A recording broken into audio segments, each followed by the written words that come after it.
Hi, I'm Glenn. And I'm Mark. And welcome back to another episode of Masonic Unity, the Rite Stuff. Mark, we're back at the Historic Trenton Masonic Temple at 100 Barrack Street in Trenton, New Jersey, back here at the Museum of Masonic Culture. And you're on the first floor. You're on the first floor this time. We just got back from a trip down to Brewerly Lodge down in Bridgeton, New Jersey. Had a wonderful experience there. A little bit warm, but it was great to see some of the fabulous Masonicness down in Bridgeton. So what you've just seen has been the Hall of the Grand Masters, and at the Grand Lodge of New Jersey, we have pictures of all of the Grand Masters in our history. Our Hall of Fame. Hall of Fame, yes. So our first Grand Master was David Brewerly. Up here, he was the Grand Master in 1786 to 1790. He was a colonel in George Washington's army. He was also a Supreme Court justice. So he was the one who founded our Grand Lodge. Wow. Yes. And if you look also down to 1805, that's a Mason by the name of Aaron Woodruff. And Aaron Woodruff was Grand Master of New Jersey from 1805 to 1816. So that's 11 years as Grand Master. That's a long time. That's a long time to be Grand Master. But I'm seeing some of the names up here. Samuel W. Stockton, James Duran, Charles Belcher. A lot of lodges have been named after our Grand Masters. We have Tilden, we have just a variety of Grand Masters that have really supplemented our Grand Lodge and our Grand Lodge history. So many years of dedication and devotion to our sweet fraternity. And interestingly enough, through many years up to about 1900, aside from some of the early years, the Grand Masters served for 2 years.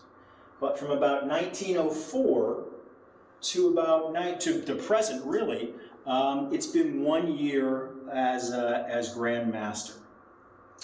Even during World War II, they only served 1 year. Yeah, pretty impressive. So these are the men that really founded our history, our Grand Lodge. And you can see James Giles, which we've done some videos of him. He was down at Brewerly Lodge.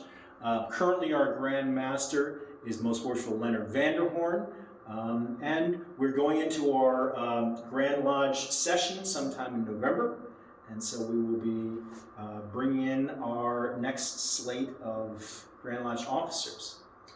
So we, interestingly enough, a lot of these older pictures are more lithographic type pictures. The newer ones are photographs, but the old ones, because photography was not around at that point, were from lithography. So we found some plates in our attic, as we find a lot of things in Masonic attics or basements, which were lithographic plates. And so we want to take you and show you those plates, which are actually the negative images of some of these pictures. We found this would be the earliest one, right? From 1820, Jephthah B. Munn. Jephthah Munn, yep. That name rings a bell. Exactly. So we have Holt Apgar, and we have Chandler, Most Worshipful Brother Chandler.